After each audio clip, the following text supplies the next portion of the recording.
Good morning बच्चों। आज मैं आप लोगों के समक्ष स्वच्छता निर्माण में सहयोग के लिए मुखातिब हुई हूँ।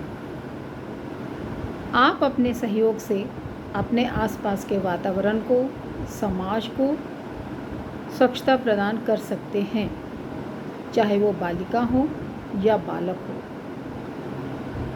तो मेरे विद्यालय में बालिकाएं ही हैं, तो मैं उन्हीं को संबोधित कर रही हूँ। बाकी अगर बालक सुन रहे हैं तो वो भी इसमें सहयोग बहुत ज़ोर शोर से कर सकते हैं। जैसा हम जानते हैं, हमने बहुत बारी सुना है कि स्वस्थ शरीर स्वस्थ मस्तिष्क। तो स्वस्थ शरीर अगर होगा तो उसमें स्वस्थ मस्तिष्क का निर्माण होता है। शरीर स्वस्थ होगा तो मस्तिष्क स्वस्थ होगा और उसमें अच्छे अच्छे विचार उत्पन्न होंगे, और हमारा शरीर स्वस्थ रहेगा तो हम पूर्ण रूपेण किसी भी चीज़ पे अच्छी तरह से सोच समझ के रिएक्शन दे सकते हैं।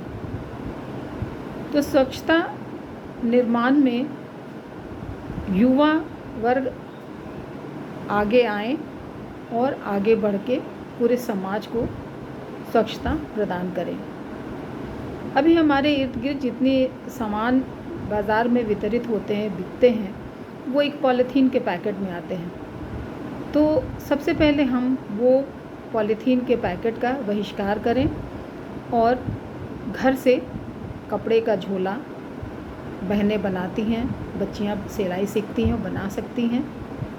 पुराने पैंट का कपड़ा बाज़ार से ख़रीदने की ज़रूरत नहीं है, उसको सिलाई करके पुराने पैंट का एक झोला, एक बैग आसानी से बन सकता है। तो बच्चियों को मैं सबसे पहले कहूँगी कि आप अपने अंदर एक स्वच्छ आदतों का निर्माण करें। सुबह सवेरे उठने के पश्चात जल्दी उठें और उठने के पश्चात नित्य क्रिया से निवृत्त होकर दातुन करें, दांत को की सफाई करें। दांत की 2 बार सफाई करें, सुबह और रात को खाना खाने के बाद सोने से पहले। हाथों को जो वो 5 स्टेप से हमने बताए हैं, ऐसे ऐसे ऐसे वाले, इस तरह से हाथ को साफ करके तभी भोजन ग्रहण करें। और आते जाते सड़कों पे जो भोज्य सामग्री बिकती है, उससे कुछ भी ग्रहण न करें, वहाँ से कुछ खरीद के ना खाएं, क्योंकि वो खुले में रहता है, धूल मिट्टी पड़ती है और उस पर मक्खियाँ भिनभिनाती रहती हैं। वो स्वास्थ्य के लिए बहुत ही हानिकारक होता है। और तले भुनी चीज़ें जो होती हैं वो वैसे भी स्वास्थ्य के लिए बहुत ही ख़राब होती हैं। उसमें एक चीज़ को बार बार तल के वो तेल बहुत ही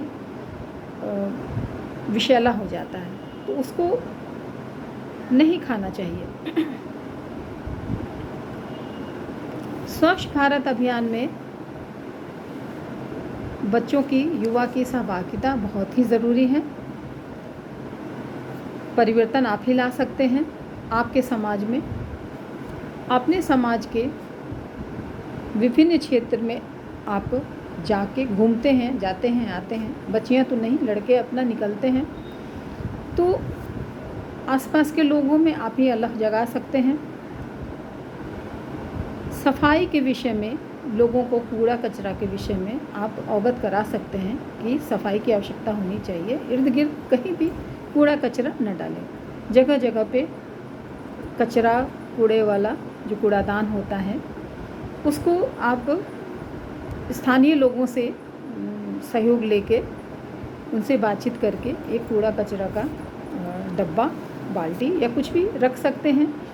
और अभी प्रखंड से व्यवस्था हो गई है, कचरा उठाने वाले घर घर जाते हैं और कूड़ा कचरा उठा के ला के उसके लिए जो जगह निर्धारित किया गया है वहाँ वो डालते हैं। पिछड़े क्षेत्रों में शिक्षा और जागरूकता बढ़ाना बहुत ही आवश्यक है। गांव वाले को जो बताया जाए ये चीज़ कि शौच के लिए खुले में वो ना जाए। शौचालय होने के बावजूद भी मैंने देखा है कि बहुत से लोग सड़कों पे, सड़क के किनारे, गांव के खेत में शौचालय के लिए जाते हैं। तो उन्हें ये बताएं कि खुले में शौच ना करें, अपने अपने घर में शौचालय बनवाएं। इससे हमारा पर्यावरण भी स्वच्छ रहेगा और हम भी स्वस्थ रहेंगे। हमने देखा है कि प्रखंड के बाज़ार में, गांव के बाज़ार में कहीं भी शौचालय की व्यवस्था नहीं है, यूरिनल की व्यवस्था नहीं है, जिसे हम पेशाब घर कहते हैं। महिलाएं बाज़ार जाती हैं या पुरुष जाते हैं, अगर उन्हें कभी कुछ महसूस हो तो वो कहाँ जाएं? तो फिर एक जगह कोने में ढूंढ के या फिर कहीं गंदगी में बैठ के टॉयलेट करना, ये एक महिला के लिए शोभा भी नहीं देता है और महिलाओं को इन्फेक्शन बहुत जल्दी फैलता है, पकड़ लेता है। तो ऐसी स्थिति ना हो, इसके लिए स्थानीय लोगों से बातचीत करके, उनके सहयोग से, जो वहाँ के बुद्धिजीवी लोग हैं, कुछ NGOs वगैरह हैं, उनसे बातचीत करके वहाँ पे एक शौचालय और पेशाब घर की व्यवस्था करवा सकते हैं। सार्वजनिक शौचालय होना बहुत ज़रूरी है।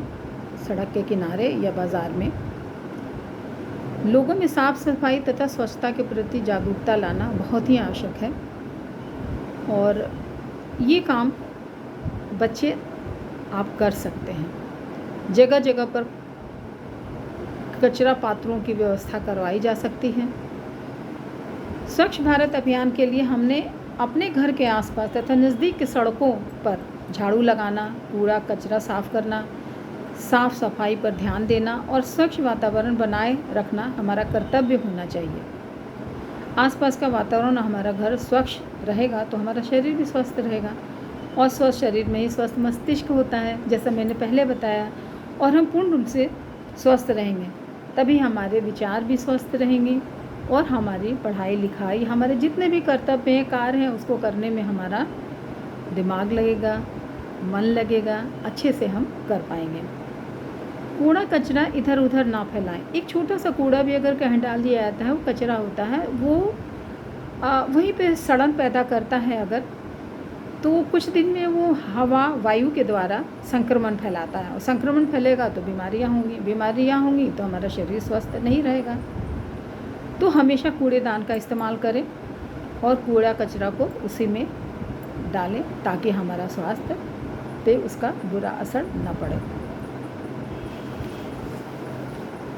अब यहाँ एक बात ये है बच्चों से कि आज ही से हम एक शपथ ले लेते हैं, शपथ लें, संकल्प लें कि हम स्वच्छ भारत निर्माण में पूरी तरह से सहयोग करके अपने परिवार, समाज तथा राष्ट्र को स्वच्छ बनाएंगे और स्वच्छ भारत के सपना को हम पूरा करेंगे। तो आज से हम प्रण करें,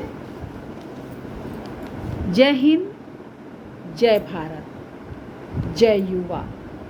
धन्यवाद।